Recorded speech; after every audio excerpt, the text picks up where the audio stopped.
Hello and welcome to Hyperdog Digital. Today we're going to take a look at a little pocket drone. It is by JJRC. It is the LHI pocket drone. And here's the drone right here. Here's a box that came in. It's a Wi-Fi drone, so you do connect to it through Wi-Fi. Let's go ahead and take a look and see what comes in the box. I've already taken these pieces out. You get a bunch of spare parts here, which is basically just propellers and some gears. You get a battery charger. We'll take a look at that in just a minute. Instructions. And a little carrying case. So this basically, just to give you an idea, just a little sleeve that you just slide it right on into, and that's it. It's a nice size. It's very small. It does, really kind of just slip right into, your back pocket or front pocket. It is all made of plastic. It is not a. It's a decent kind of plastic. It doesn't feel like any cheap plastic or anything like that. It certainly can take a beating, as it has with my lack of flying skills. So that's definitely a good thing, something you definitely want to have out of any kind of drone that you're buying if you're anything like me. It does have a camera on the front, and this is a 0.3 megapixel camera, so it's not a great megapixel, but it actually takes decent pictures for what you'd expect on here. I was actually a little surprised at how well the pictures came through. And anything is, you can kind of angle this a little bit, so if you want it a little bit angled downward or up, and then of course just in the center you can. You have some flight lights here on the back and front that will blink, and when you're actually flying it or when it's actually turned on. You have a power button here on the top, and your battery is down here on the bottom, and then of course the arms with the propellers are on either side. Let's go ahead and take a quick look at the battery here. And this is a 500 milliamp battery. Not very big, certainly. Fully charged, which takes about maybe an hour and a half to fully charge. You get about 8 minutes of flight time with it. Not great, but I mean, this is probably not something you're going to be flying around outside for too long. It's mostly something you're going to be messing around with, maybe inside or on. It certainly isn't going to do very good on a very windy day. But here's the battery here. And it just slides right in to this port, and you plug it into any USB port you got. You can plug it into one on your computer. I have a USB hub that I use for charging different devices, and I just plugged it into that, and it charges up just fine, no problems. Didn't catch on fire or blow up on me or anything like that, so that's good. The spare parts, again, are just a few propellers and a few gears, and I'm exceedingly happy that they did include these, because I'm not a very good drone flyer at the moment, or at least when I opened it up and first started flying it, and I immediately slammed it into a wall pretty good and had to replace one of the gears on here. So I was very happy that they did include these, as I immediately needed it shortly after opening it. You have instructions here as well, which actually are pretty decent instructions. There's a lot of pictures in here, which helped me a lot. A lot of good information on how to fly it, what all the buttons mean. It goes through all the menus. Another nice thing I do like about this is it does also give you some parts list back here.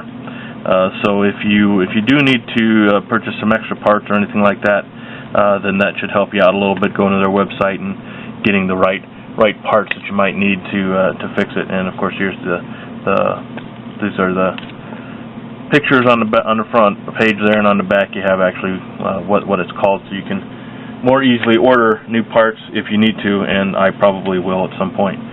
So let's go ahead and put this battery back in here. Not that hard to do.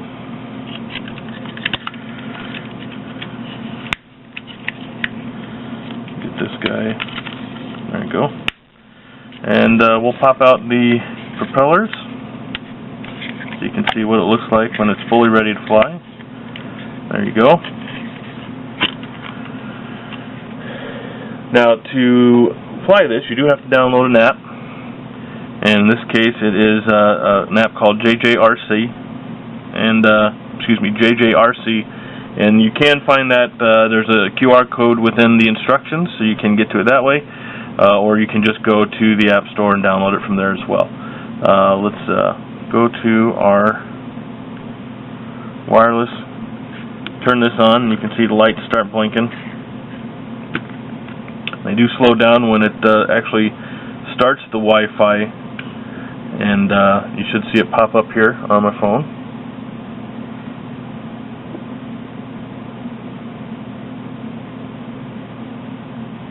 Eventually. There it is. So we just click on that guy, say connect. And it'll give you a notification saying you don't have internet access, which is fine. You don't need it. And then let's go back and start the app now. Click connect, and you should see your screen come up, and yeah, here we go. I can see the camera.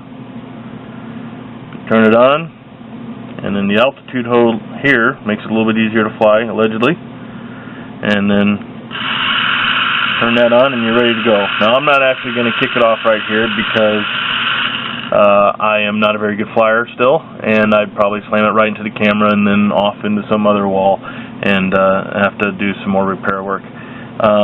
But the application is very good. You got your trims over here. Of course, you know, you got an emergency stop, which is very useful.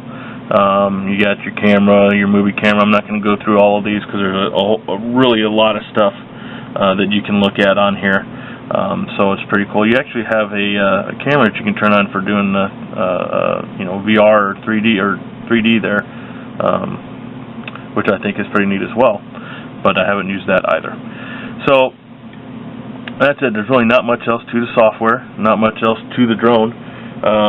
I actually think it's pretty easy to fly once you get used to it. I wasn't sure how well I'd get used to doing the controls on the phone.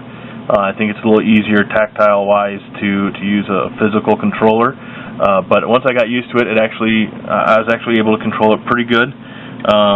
The trims, I wish, unfortunately, the one thing I don't like about those is that they don't hold the setting after you close the software and you come back in. It forces you to change it again, which, you know, it isn't that bad. It's pretty quick to get set up, but other than that, once you get it set up to where it's holding steady, it's very easy to fly. It's a lot of fun to fly, and even my little 5-year-old daughter, once I get it set up, is able to fly it pretty good.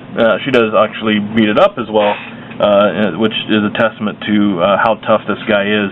If my daughter can slam it into walls and chairs and her little brothers, then and it still flies, then I think you're in good shape. So if you're looking for a nice little mini drone that doesn't cost a ton of money, this is definitely something to look at. It's pretty tough. It flies pretty well. You really can't take it out on a very windy day. I really think it's really made more for indoor flight. At least that's where I've had the best luck with it.